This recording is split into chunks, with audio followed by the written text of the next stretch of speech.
Você pode se assentar. Tudo que Deus faz é perfeito, glória a Ele por isso. Deixa eu fazer um pedido para você. Na semana passada, na segunda-feira precisamente, reuni com os pastores. A gente sempre faz na segunda-feira uma avaliação. E alguns colegas mencionaram que às vezes no dia a dia dos nossos cultos, muitas pessoas estão com esse aparelhinho ligado aí, prestando atenção em outras coisas. Eu vou fazer um pedido para você. Só usa se você for fazer a conexão com a Bíblia online e você precisar, mas não desvie o seu foco, senão você vai perder tempo ficar aqui e vinculado com outra coisa. Então, por favor, é uma benção esse equipamento aqui, mas ele tem que ser bem utilizado. Posso contar com vocês, amém? Ok.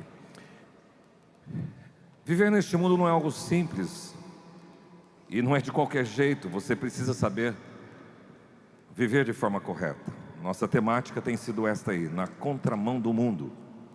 Na verdade, você tem três opções, eu imagino. Você pode entrar no mundo de cabeça e fazer tudo o que der na sua cabeça também. Você vai e mergulha no mundo e vive uma vida totalmente mundana, entregue. E você presta conta para você mesmo, você faz o que você quiser, que você imaginar. Essa é uma forma de viver no mundo, entregue ao mundo. Você pode ser também um eremita, um anacoreta, um ermitão. Você fala, não, o mundo está mal, eu vou me recluir. Vou para um mosteiro, vou ficar escondido, não quero me misturar com o mundo. Eu já conheci não só comunidades de monges católicos, mas também comunidades de cristãos evangélicos que receberam uma revelação. Uma comunidade recebeu assim, eles fizeram ali na descida da Anchieta para Santos, ao litoral santista, uma comunidade reclusa de cristãos. Deu em nada, foi uma complicação. Eu conheci as pessoas que ali estavam. Então não dá para viver isolado do mundo. Mas tem uma terceira via que eu creio que é a mais salutar, a mais saudável, e esta é a que a gente propõe para você. É que você entenda o que Jesus ensinou. Vocês estão no mundo, mas vocês não são do mundo. Então você tem essa terceira via, é de estar no mundo, mas não ser do mundo. E viver com sabedoria, sem se amoldar. Isso é viver na contramão, porque o mundo vive de uma forma diferente. E é bem desafiador. Quando você vive no fluxo da história, é fácil caminhar. É como nadar na correnteza contrária, contra a correnteza. Então a proposta nossa e a proposta bíblica é que você aprenda a viver no mundo de forma inteligente e sábia. E aí então você vai entrar na contramão. Na semana passada, começando essa série, nós fizemos essa menção à oração sacerdotal de Jesus em João 17, quando diz, eu não peço que os tire do mundo, mas que os livre do mal. Então no mundo, mas não do mundo. Falamos também de que todas as coisas são lícitas, mas nem todas convêm. Isto Paulo menciona. E Paulo menciona a igreja de Roma que você não pode se conformar, você não pode se amoldar ao mundo, mas você tem que ser transformado, transformados pela renovação da vossa mente. E outrora diz a palavra de Deus, vocês eram trevas, mas agora vocês são luz no Senhor.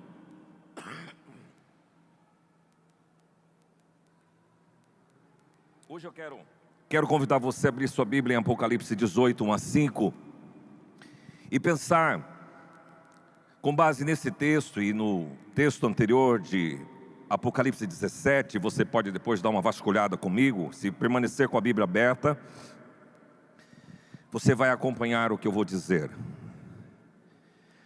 Apocalipse 18, 1 a 5, o texto bíblico diz assim, depois dessas coisas, eu vi descer do céu outro anjo que tinha grande autoridade, e a terra se iluminou com a sua glória. Então exclamou com potente voz, dizendo, caiu a grande Babilônia, ela se tornou morada dos demônios, refúgio de toda espécie de espírito imundo, esconderijo de todo tipo de ave imunda e detestável, pois todas as nações beberam do vinho do furor da sua prostituição. Com ela se prostituíram os reis da terra, também os mercadores da terra se enriqueceram à custa da sua luxúria. Ouvi outra voz do céu dizendo, saiam dela, povo meu, para que vocês não sejam cúmplices em seus pecados, para que os seus flagelos não caiam sobre vocês, porque os pecados dela se acumularam até o céu, e Deus se lembrou das injustiças que ela praticou. Pai, eu quero rogar a graça do Senhor para proclamar a Tua palavra. Por favor, Senhor, traga todo pensamento cativo ao conhecimento de Jesus. Que nesse recinto, toda a força do mal seja agora presa, para não impedir que esta palavra seja transmitida e as pessoas desviem o pensamento. Traga todo pensamento cativo ao senhorio de Jesus e repreendemos toda a força contrária em nome de Jesus, e que Teu Espírito tenha liberdade de falar aos nossos corações nesta noite, em nome de Jesus, amém. O livro de Apocalipse é um livro enigmático, tem causado aí muitas preocupações para algumas pessoas, inquietações e de difícil interpretação. Vamos ser sinceros, não é fácil de interpretar o livro de Apocalipse, porque é um livro que conta uma história de um contexto, e talvez a ideia de alguns estudiosos é de que ele foi escrito para o povo de Deus no meio de um mundo que tinha alguns inimigos, então ele não poderia deixar claro, então ele coloca algumas imagens figuradas para trazer a mensagem do Senhor. João, ele fora isolado, o apóstolo que morreu de morte morrida, foi um dos únicos apóstolos que morreu de morte natural, porque os demais foram martirizados. Ele fora deportado para uma ilha chamada Patmos, e lá ele recebeu as revelações do Senhor, e ele começa no livro dizendo isso: revelação de Jesus Cristo que Deus lhe deu para mostrar ao seu servo as coisas que em breve devem acontecer, e que ele, enviando por intermédio do seu anjo, notificou o seu servo João. Então a mensagem veio do Pai para Jesus, que notificou João, e que agora é o portador desta mensagem. Existem duas linhas básicas de interpretação do Apocalipse. Você pode ser literal, entender tudo que está escrito ali, a besta que emerge do mar. Então você vai imaginar esse animal levantando do mar. O dragão, você vai imaginar o dragão, essa é uma interpretação literal. Mas outros fazem uma interpretação alegórica, ali tudo que está escrito é alegórico, então aquilo tem outro sentido. Mas independentemente da linha de interpretação, eu prefiro um pouquinho mais a literal. As duas linhas, elas são comuns na questão do entendimento de que o Apocalipse é um cumprimento dinâmico. Tem coisas no livro de Apocalipse que já aconteceram, coisas que estão acontecendo e coisas que vão acontecer no processo histórico. No caso, por exemplo, da Babilônia, se você for literal, você vai ter que entender que lá no Iraque, dentro de breve tempo, vai ser erguida uma cidade chamada Babilônia, porque a Babilônia era lá no Iraque, e depois ela vai cair conforme o texto diz aqui. Mas também, se você for numa interpretação alegórica, você vai entender que a Babilônia representa os sistemas desse mundo, sistema político, sistema religioso e sistema econômico, e que esses sistemas vão cair, vão ter fim. Mas o que é importante é que, independentemente dessas duas linhas, a Babilônia que prevalece no mundo, esse sistema podre, corrompido, vai cair. É isso que o texto quer dizer para nós. Então a nossa temática hoje é esta: livrem-se da Babilônia. Porque o texto bíblico diz: ouvi outra voz do céu dizendo, versículo 4, saia dela. Noutra tradução diz: retirai-vos da Babilônia. A ideia é de que deixem a Babilônia, livrem-se dela, escapem da Babilônia, abandonem. E ele diz: não sejam cúmplices dos pecados da Babilônia. Quer dizer, não seja conivente, não seja coparticipante. É a mesma palavra que também Paulo utiliza, porque ele, escrevendo a igreja de Éfeso, ele faz menção: não sejais cúmplices com as obras infrutíferas das trevas. Da mesma forma como João diz: não sejam cúmplices, coparticipantes dos pecados da Babilônia. E Pedro, na pregação no dia de Pentecoste, conforme Lucas registra em Atos 2,40, ele diz: salvai-vos, retirai-vos, saiam desta geração perversa. Então o que você precisa compreender é que você é um ser humano colocado no planeta Terra, você vive no mundo, e você tem que viver não segundo o padrão do mundo. Você tem que estar no mundo, mas não ser no mundo. Você está dentro do contexto da Babilônia, mas você não pode assimilar, amoldar, adquirir as mesmas práticas e ser convenientes com tudo aquilo que a Babilônia faz. E a Babilônia representa esse mundo, sistema econômico, religioso e político. E eu quero então olhar 4 aspectos imperativos desse texto. Primeiro, livrem-se da Babilônia, ouça a voz potente. Ontem eu participava de um casamento e Deus me deu uma direção para falar para aqueles noivos e para todos os convidados. O texto que eles escolheram é um texto de Coríntios que diz assim: mas está escrito, nem olhos viram, nem ouvidos ouviram, nem jamais penetrou em coração humano que Deus tem preparado àqueles que o amam. Mas a minha palavra primeira para esse casal era: está escrito. As pessoas precisam se voltar ao que está escrito, ao que Deus revelou, e é esta palavra que Deus quer que você ouça. No versículo 1 do texto lido: vi descer do céu outro anjo que tinha grande autoridade, e a terra se iluminou com a sua glória. Então exclamou com potente voz.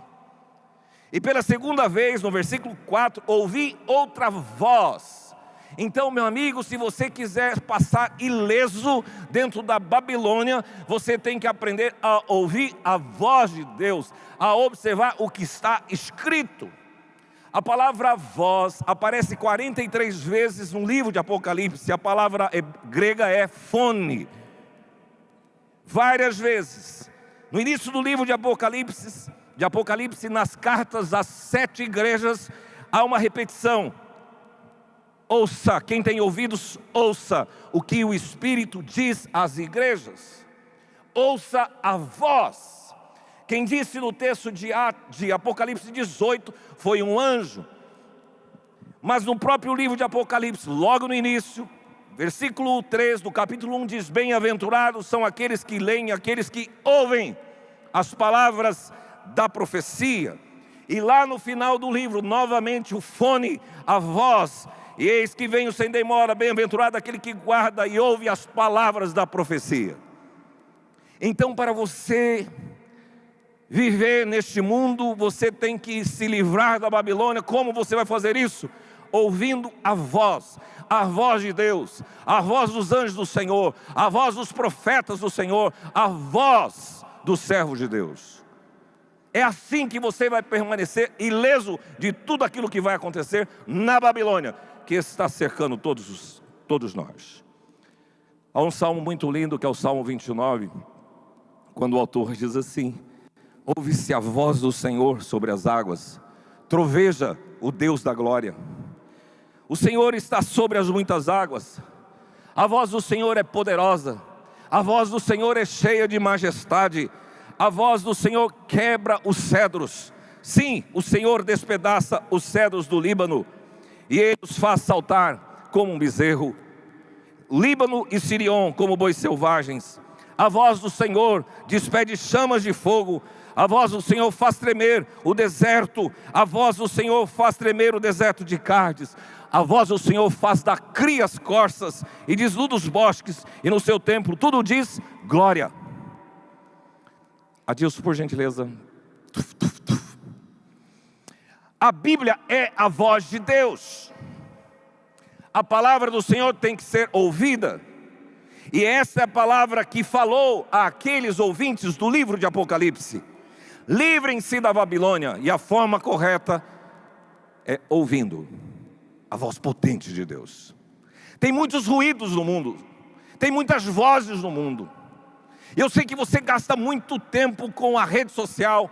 Eu sei que você escuta muitas coisas. Tem gente que não pode mais ouvir notícias. Mas eu peço a você, por favor, se você quiser se livrar da Babilônia, aprenda a ouvir a voz de Deus, a voz potente do Senhor. Em segundo lugar, para você se livrar da Babilônia, você precisa tomar cuidado para não ser seduzido. No texto bíblico, versículo 3, diz assim: todas as nações beberam do vinho do furor da sua prostituição. Com ela se prostituíram os reis da terra, também os mercadores da terra se enriqueceram à custa da sua luxúria. Nações, estruturas, pessoas, sistemas mergulhados, embebecidos de todo tipo de luxúria da Babilônia em toda a história.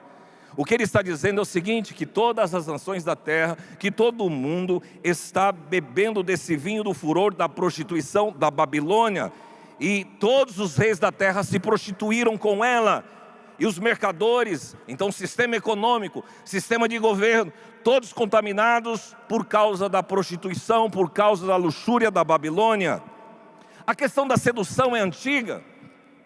Vocês se recordam quando Deus já apareceu para Abraão dizendo assim que iria destruir Sodoma e Gomorra, e Abraão ficou muito preocupado porque ele tinha um sobrinho com sua família naquela cidade, e ele diz: mas Senhor, se tiver tantos justos lá, o Senhor vai destruir? Não, se tiver, não vou. Mas o Senhor traz clemência para essa família do sobrinho de Abraão, chamado Ló. Os anjos chegam na casa dele, chamam a família, falam: amanhã nós vamos sair cedo e vamos correr desse lugar, sair da Babilônia. E no processo de sair, a mulher de Ló olhou para trás, virou uma estátua de sal, conforme o registro da Bíblia. E foi então Ló com as suas 2 filhas e ficou num lugar deserto ali próximo, distante da Sodoma que foi destruída. Mas elas tiveram uma ideia: nós não temos descendência, o nosso pai não tem descendência, já sei o que vou fazer, eu me deito hoje com meu pai e amanhã você deita com o pai e nós vamos gerar filhos do nosso pai. Isso é costume, isso é prática da Babilônia. Mas elas estavam tão envolvidas na cidade de Gomorra, que aquele comportamento, aquela sedução da Babilônia contagiou por osmose, pegou rapidamente. É assim, quando você está vivendo no mundo, a gente começa a incorporar todas as coisas que a Babilônia faz e acha como normal, como essas filhas de Ló pensaram. A sedução é coisa antiga. O Senhor já advertiu o seu povo: guarde, não levante os olhos para os céus e vendo o sol, a lua, as estrelas, a saber todo o exército dos céus, e seja seduzido a inclinar-te perante eles. E você vê gente se prostrando diante dos astros, diante das estrelas, diante das constelações e se curvando. E já vi essa advertência. Ele diz: seduzido. Nesse evento que eu estive ontem, eu achei interessante que lá neste lugar bonito para casamento, muita chuva ontem, porém tinha uma imagem, uma estátua lá representando uma divindade que aquela família adora. Então a gente às vezes vê essas divindades, vê esses deuses, vê esses ídolos e a gente entende como tudo normal, mas o Senhor já advertira: cuidado para você não ser seduzido. A palavra seduzir significa enganar, extraviar, fazer algo ou alguém se desviar do caminho certo, perder-se, desencaminhar da verdade, conduzir ao erro.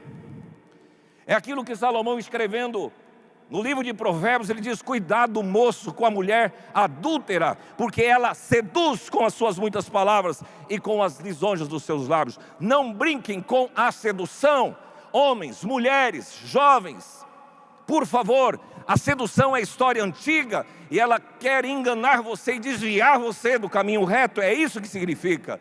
Jesus já advertira no sermão profético: vede que ninguém vos engane, ninguém vos seduza, porque virão muitos em meu nome dizendo eu sou o Cristo, e enganarão a muitos. Dentro do próprio povo de Deus pode acontecer sedução, engano, é a mesma palavra. Paulo visitou a igreja da Galácia. Depois ele escreveu uma carta aos Gálatas, que está aí na sua Bíblia, e ele faz uma pergunta: quem vos fascinou? Quem seduziu vocês para de uma forma muito rápida se desviar da verdade? Então, meu amigo, muito cuidado. Se você quiser se livrar da Babilônia, ouça a voz de Deus e se apegue à sua palavra. E cuidado com a sedução, porque ela é perniciosa. A igreja de Tiatira, uma das 7 igrejas da Ásia, a quem João escreveu e direcionou uma carta, tem um registro lá do seguinte: Apocalipse 2:20, tenho porém contra ti tolerares que essa mulher, Jezabel, que a si mesmo se declara profetiza no meio da igreja de Tiatira, não somente ensine, mas que também seduza os meus servos a praticarem a prostituição e a cometerem a comerem coisas sacrificadas a ídolos. Dentro da igreja de Tiatira tinha uma mulher chamada Jezabel, que ensinava e que seduzia os servos de Deus a praticarem duas coisas: prostituição e idolatria. Olha o risco de sedução que o mundo corre. Olha o risco de sedução que a igreja corre. O texto bíblico demonstra que Satanás é chamado de o sedutor de todo mundo. A besta que emerge da terra, texto de Apocalipse 13 diz: seduz os que habitam sobre a terra por meio dos sinais que ela tem capacidade de fazer. Sedução. Apocalipse 18:23, pois os teus mercadores, os mercadores da Babilônia, foram os grandes da terra, porque todas as nações foram seduzidas pela sua feitiçaria. Portanto, os poderes sedutores são eles três basicamente: a trindade satânica, o diabo, Satanás, fingindo ser o Deus Pai, porque o diabo sempre copia. E ele então, se tem a trindade, o Pai, o Filho e o Espírito Santo, agora ele criou a trindade satânica. Ele, o sedutor, fingindo ser o Deus e o Pai, é o grande dragão. Depois tem o anticristo, que finge ser o Messias e virá o anticristo no mundo, está escrito. A besta que emerge do mar, e o falso profeta que finge ser o Espírito Santo. Meu amado, a sedução vem por esses poderes, e vem pelo espírito da Babilônia, que contaminou o sistema político, econômico e religioso. Quais são os alvos desses poderes sedutores? As nações, todos os habitantes da terra e os servos do Senhor, todo mundo. Inclusive Jesus, ele faz menção que no fim dos tempos surgirão falsos cristos e falsos profetas, operando sinais e maravilhas para enganar, se possível, seduzir os eleitos, aqueles que se dizem servos do Senhor. E aqui cabem algumas perguntas para que você aprenda a discernir onde é que esses poderes sedutores, Satanás, a Babilônia, a besta, o falso profeta, estão agindo no mundo. Que forma? Quem está agindo nos conflitos da Ucrânia? Vocês imaginam o quê? No assassinato do candidato à presidência do Equador, Fernando Villavicencio. Quem que age de trás dessas coisas? Quem está por detrás de todo o sistema de corrupção, de pobreza e de miséria do mundo? Quem está por detrás da Agenda 2030, onde bilionários do mundo estão projetando o que é que vai acontecer no ano 2030, mas isso aí está sendo engendrado no céu ou na Babilônia? O que dizer do tráfico, do aborto, da erotização precoce das crianças e da grande indústria da pornografia? O que dizer desses poderes que agem, o espírito de Isabel, aquela mulher de Acabe, uma mulher idólatra, rainha má, que perseguiu e matou os profetas de forma inescrupulosa? Quais são os poderes que agem de forma perniciosa nas redes sociais, na darknet, internet das trevas? Onde estão esses poderes poderosos que seduzem na legalização da maconha, na legalização das drogas, na apologia das drogas? Hoje, meio-dia, em São Paulo, na Avenida Paulista, o que aconteceu? 13 de agosto, a partir das 12 horas, a primeira marcha para Exu, na Avenida Paulista, com o mote: nunca foi sorte, sempre foi macumba. Onde estão os poderes que estão agindo? Todo o misticismo, todo o ocultismo, que envolve muitas religiões. O que dizer de um pacote do nosso governo, do SUS, em que se estimula a hormonização das nossas crianças para elas serem hormônios? Se querem ser menino, vão ser menino. Se querem ser menina, vão colocar hormônio de menina. E o reconhecimento do governo dos terreiros de Umbanda como lugares de cura complementares do SUS. Está escrito. Onde os poderes estão atuando? Estão agindo. Satanás está vivo e ativo no planeta Terra. Sem pensar nas injustiças de quem se esperava justiça. Da firmeza e austeridade contra os policiais que estão no exercício da sua missão. E com a brandura para tratar bandido. Onde estão os poderes? Cuidado para não ser seduzido. Alguém já disse que Deus está dando corda. Quando eu empinava pipa criança em São Paulo, a gente vinha um outro quadrado, o peixinho que a gente empinava. Descarrega a corda, descarrega a linha, descarrega a linha. O que Deus está fazendo é descarregando a linha, dando corda para o homem para ver onde ele vai chegar. Por isso que Paulo, já antevendo isso em Romanos 1, ele diz assim, que tendo o conhecimento de Deus, não adoraram como Deus. Por isso Deus os entregou a uma disposição mental reprovável para cometerem toda sorte de impureza, e entregou os homens à devassidão. Então Deus está descarregando, liberando corda, vai, afunda, e depois de repente Deus vai e travou tudo, que é o que vai acontecer.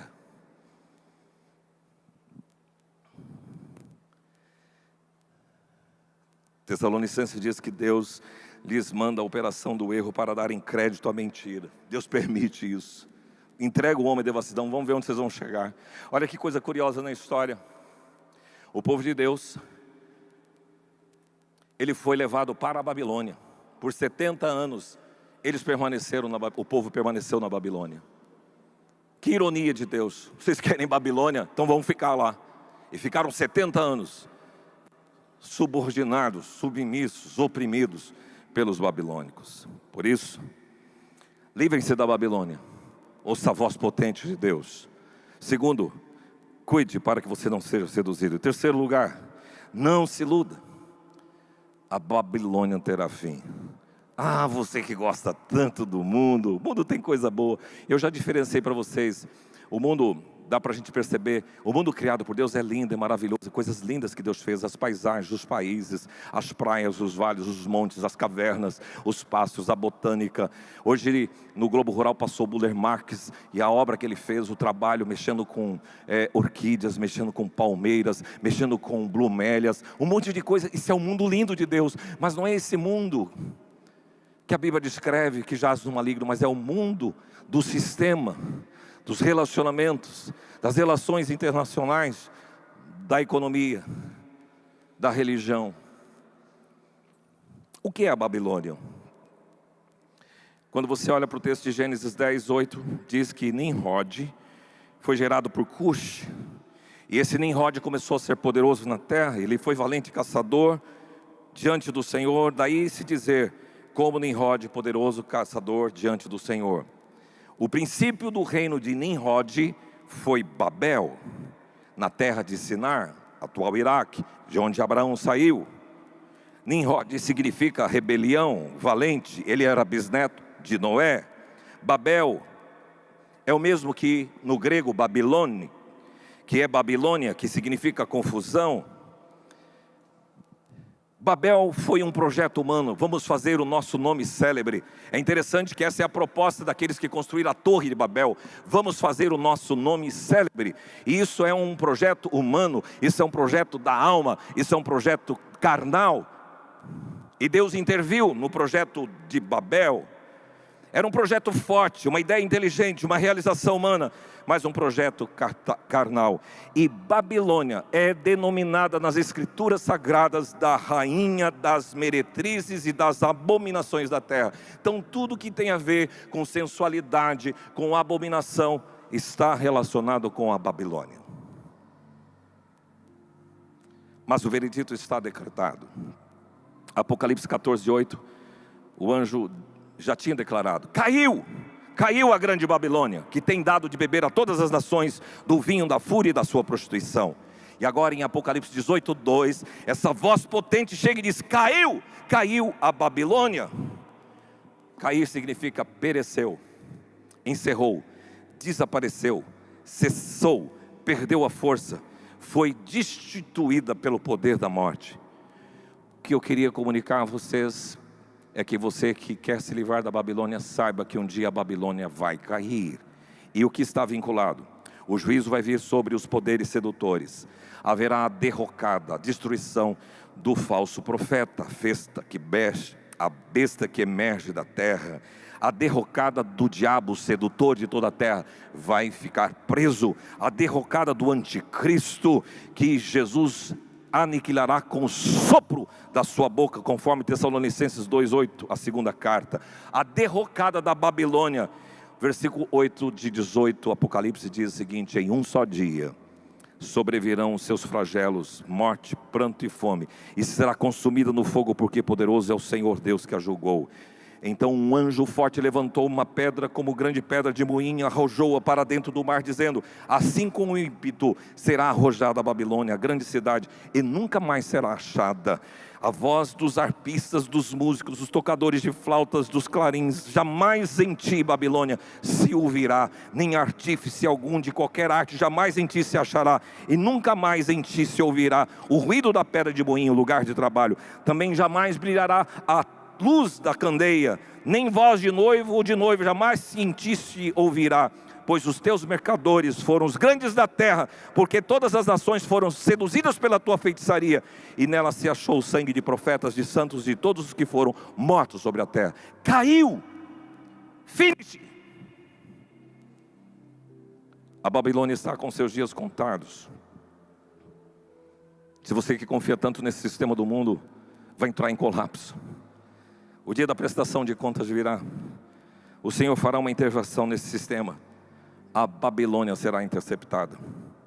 É legal você viver bem nesse mundo, mas sempre atento, para não ser seduzido e ter o veredito da Babilônia. Mas por fim, se de um lado tem a Babilônia, eu queria dizer para você, para o crente de Jesus tem Jerusalém.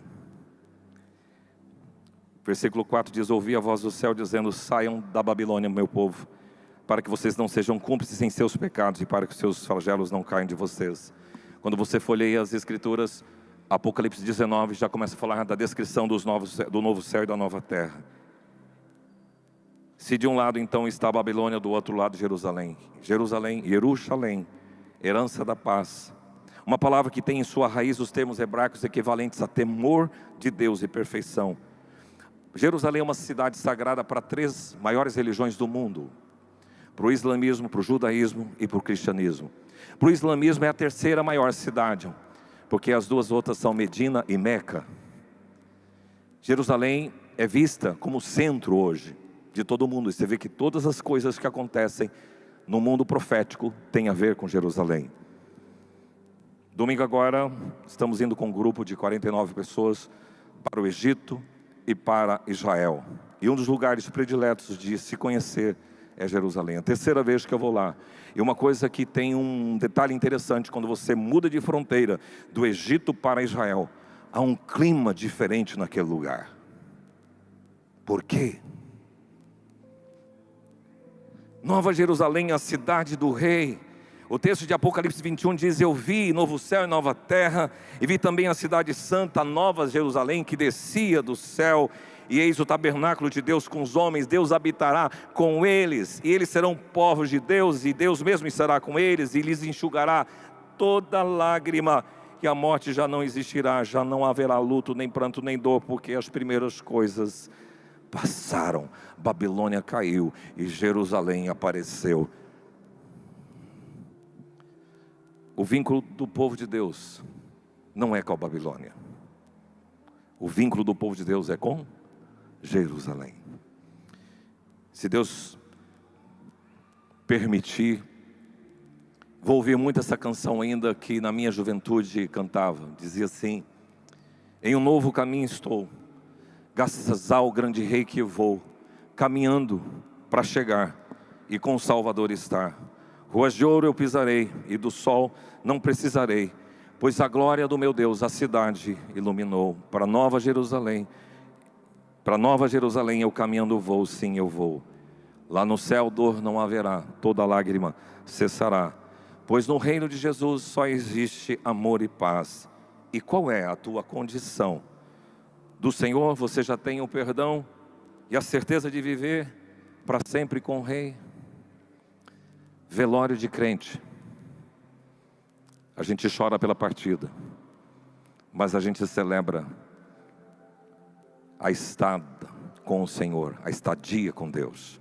A separação, ela é dolorosa, mas a gente sabe que se está em Cristo, ela está na presença de Deus. Hoje, dia dos pais, falar sobre esse assunto, eu queria falar para vocês do retorno à casa paterna, de voltar para a casa do pai. Saia da Babilônia. A Babilônia te deixa órfão. A Babilônia é destrutiva, mas a casa do Pai não. Olhe para Jerusalém, restaure o fervor, livre-se da Babilônia. Não fique com seus pés totalmente presos nisto. Vamos ficar em pé. Pastor Ademar de Campos, eu conheço essa canção dele há mais de 40 anos atrás. Centro de Professorado Paulista, toda segunda-feira havia uma programação para jovens da cidade de São Paulo. E ali muitos jovens afluíam para louvar ao Senhor. E esta canção a gente cantava naquela época, dizendo: a vitória daquele que contemplar ao Cordeiro Cristo, leão da tribo de Judá. E o Ademar de Campos, ele tem uma peculiaridade nas suas composições. Ele sempre utiliza a Bíblia. E eu queria que nós declarássemos essa canção, que fala justamente de todo esse enredo, mas a vitória daquele que adorar a Jesus. E ele vai com o sopro da sua boca eliminar o anticristo e o espírito da Babilônia. Que você viva para adorar e glorificar o Rei. E a vitória você vai ter.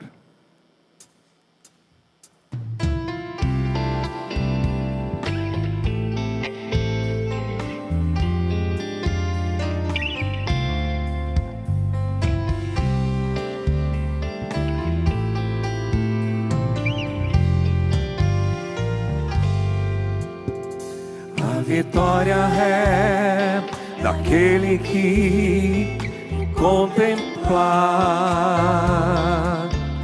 ao Cordeiro Cristo, leão da tribo de Judá, que foi morto e com seu sangue pôde então comprar homens e mulheres, homens que com ele sobre a terra vão reinar. A vitória é daquele que o adorar, pois com ele no seu trono se assentará. Se a Jesus seguir e for por onde ele andar, no seu monte santo novo canto entoará. A vitória do Senhor é certa, aleluia. Com o sopro de sua boca assim destruirá o inimigo anticristo que não resistirá. Jesus Cristo Rei dominará.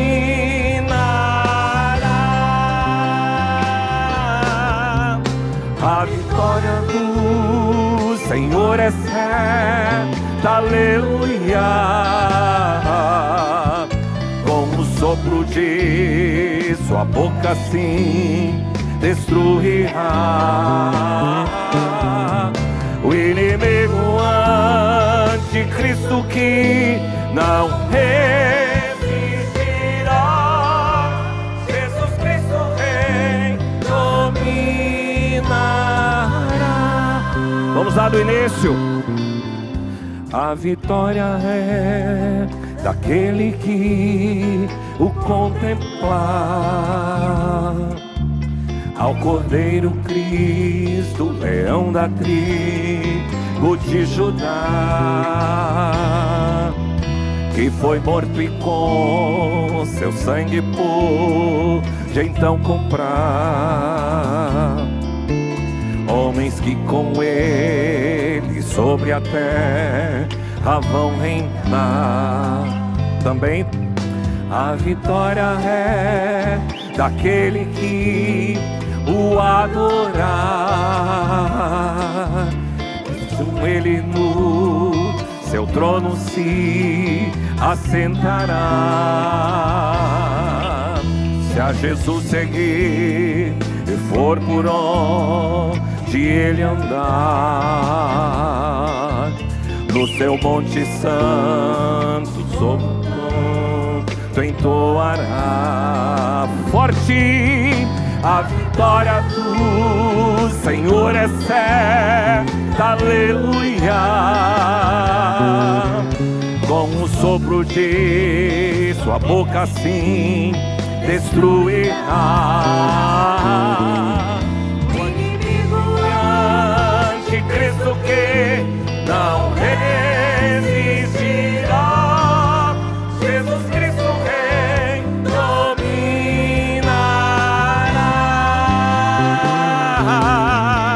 A vitória do Senhor é certa, aleluia. Com o sopro de sua boca assim destruirá o inimigo anticristo que não resistirá. Jesus Cristo Rei dominará. Jesus Cristo Rei, Jesus anticristo que não resistirá. Jesus Cristo Rei dominará.